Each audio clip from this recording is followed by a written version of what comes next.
Ah, você quer saber se cloroquina mata, não é? Por que não disse logo? Antes de mais nada, se inscreva no nosso canal e clique no sininho.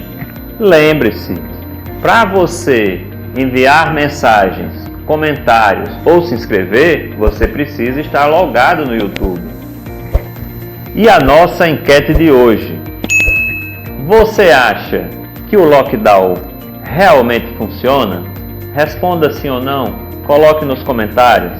O tema de hoje é sobre cloroquina, especificamente sobre essa polêmica que surgiu na televisão a respeito da mortes que a cloroquina possa causar.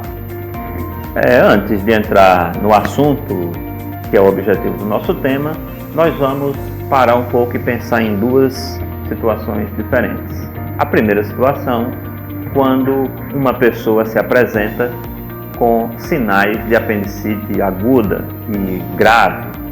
Imagine que alguém chega com uma apendicite já derramando pus em sua cavidade peritoneal, que é a barriga, e por conta dessa inflamação, o intestino já não funciona mais, o intestino está parado, tem muitos gases nesse intestino, a barriga está distendida, o paciente está com febre, o paciente já não está com seu nível de consciência completo, já está sonolento, por vezes com muita dor, e às vezes já está tão sonolento que já nem percebe mais a dor. E diante de uma situação que já é tão grave, alguém chega com um bisturi e corta a pele da barriga do paciente, do abdômen do paciente, continua cortando até chegar na gordura, atinge os músculos, penetra na cavidade peritoneal, que é a barriga do paciente, e aquilo que já estava infeccionado agora está a céu aberto, com o risco de que mais doença entre ali. Esses danos causados, esses cortes, o sangramento a mais, poderia ajudar, poderia piorar a situação do paciente e fazer com que ele morra mais rápido? Sim, a resposta é sim. Então, por que nós aceitamos que isso seja feito? Por que nós levamos um parente nosso, alguém da família, que está com apendicite aguda, para o hospital, se a gente sabe que isso será feito? Porque aquele corte que vai causar um determinado dano também permite que o dano maior, que é a própria infecção, seja removida, pelo menos grande parte dessa infecção. Então, o cirurgião, quando corta, também cauteriza para que ele sangre menos. E, obviamente, que esse procedimento é feito com anestesia. Chegando dentro da cavidade peritoneal, ele vai remover toda a secreção, todo o tecido morto, vai remover, fazer os pontos, colocar antibióticos para que o paciente se restabeleça. E ele aumenta com isso a chance do paciente sobreviver. Mesmo assim, um dano foi feito. Mesmo assim, danos a mais foram causados. Isso é aceito porque a gente vai partir pelo menor dano. Aquele dano causado poderá evitar um dano maior, que é o avanço daquela infecção, que certamente vai levar à morte. E, se não tratado, todos os pacientes praticamente irão morrer. É uma doença de alta mortalidade. Então, nós consideramos que isso é aceito, que isso deve ser feito. E se, por esses danos causados, o paciente vier a morrer, que culpa tem o cirurgião? Nenhuma, porque é o princípio da beneficência. Ele não o fez para machucar o paciente, pelo contrário, ele o fez para salvá-lo. Ele o fez porque ele sabe que ali dentro tem um dano muito maior. Então, partimos sempre do menor prejuízo e do princípio da beneficência para beneficiar nossos pacientes. Isso é extremamente importante. Agora vamos ver outra situação. Aqui temos uma imagem, que é a síndrome de Stevens-Johnson. Você vê o dorso de uma pessoa, as costas, bastante vermelhas e com algumas crostas. Para quem não conhece, pode achar que isso aqui é grave, mas para quem conhece, sabe que para a síndrome de Stevens-Johnson, esse é um caso até bastante suave. A síndrome de Stevens-Johnson apresenta lesões muito mais graves e que podem matar. Por isso ela é chamada síndrome da pele escaldada. E porque parece que a pessoa fica todo queimado, daí o nome, síndrome da pele escaldada, eu não coloquei as imagens mais agressivas, mais fortes, em respeito a alguns de nossos espectadores.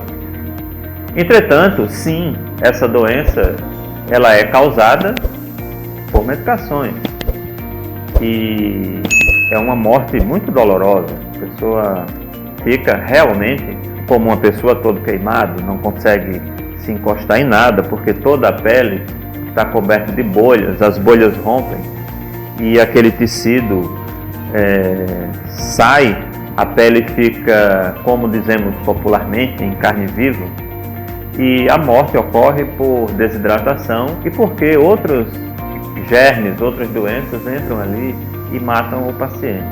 Mesmo com todo o tratamento, muitos pacientes que têm síndrome de Stevens-Johnson morrem. E por que eu estou falando disso? Por que eu falei primeiro de um caso onde há agressão a um paciente que já não está bem e outro que adoeceu por uso de uma medicação? É porque uma das medicações que causam a síndrome de Stevens-Johnson é a nossa conhecida dipirona. É uma droga que pode causar esta síndrome. Na verdade, entre as causas, é uma das mais frequentes. E o que tem isso a ver com o uso da cloroquina? Porque a síndrome de Stevens-Johnson ela é tão rara que o benefício que eu vou causar aos meus pacientes que estão com febre e assim evitar que eles tenham uma convulsão febril é tão maior que justifica o risco. Poucos pacientes têm síndrome de Stevens-Johnson e nem todos morrem. Então, o benefício que nós vamos trazer para um grupo enorme de pacientes torna, em termos de número, não em termos da pessoa, em termos de número, torna aquela quantidade insignificante. E por isso, eu e tantos outros médicos, mesmo sabendo que a síndrome de Stevens-Johnson existe, prescreve dipirona praticamente todos os dias. Temos aqui uma imagem que mostra, do lado A, uma onda elétrica cardíaca absolutamente normal. Representa uma onda elétrica cardíaca absolutamente normal. E do lado B, nós percebemos, marcados aqui pela letra Q e pela letra T, um aumento na distância, o que se chama de aumento do intervalo QT no eletrocardiograma. E o que isso representa? Representa que as pessoas que têm o intervalo QT aumentado, elas têm mais chances de fazer arritmias cardíacas e, com isso, parada cardíaca e morte. E é dessa forma, é dessa maneira que a cloroquina pode matar uma pessoa. Ela pode aumentar o intervalo QT, ela pode causar uma situação que se chama torsade de Points, que é do francês, que significa torção das pontas, pois a imagem que fica no eletrocardiograma parece que tem um feixe de pontas sendo torcido. E daí vem o nome, torsade de Points, que significa torção das pontas.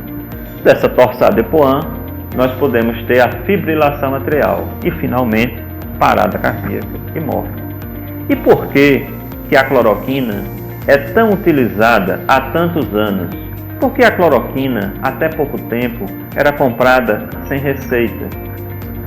Porque o número de pessoas que morrem é insignificante em relação ao número de pessoas que ela salva. A outra questão é que se eu já tenho um eletrocardiograma, a chance de eu ter essa alteração no eletrocardiograma e, consequentemente, a morte é mínima.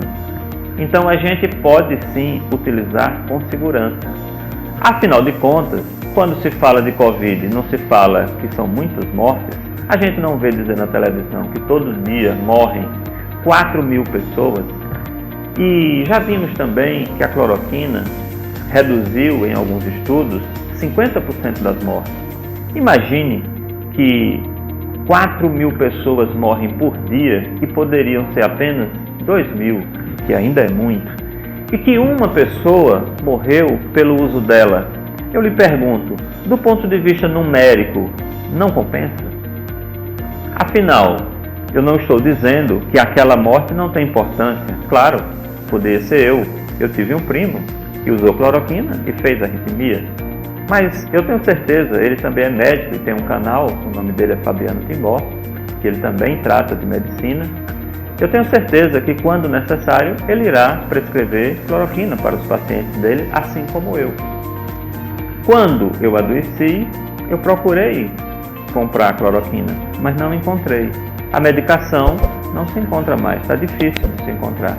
E muitas pessoas que usam lúpus, que têm lúpus e usam a cloroquina há meses e anos, estão com dificuldade de encontrar, porque essa medicação agora estamos com essa extrema dificuldade de encontrar. Então, não tenham medo de usar dipirona, paracetamol, diclofenaco, captopril, propranolol. Todas essas medicações podem matar. Todas essas medicações podem causar danos, mas a quantidade de pessoas que terão algum dano ou morte pelo uso dessas medicações é tão pequeno que a gente se sente seguro para usar. Agora, o momento da nossa enquete. Número 1. A partir do que eu lhe expliquei, agora você teria confiança de usar cloroquina?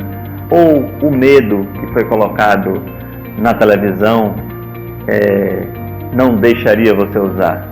E a segunda coisa, você acha que lockdown é um bom tema para o nosso próximo vídeo? Esse é o vídeo de hoje.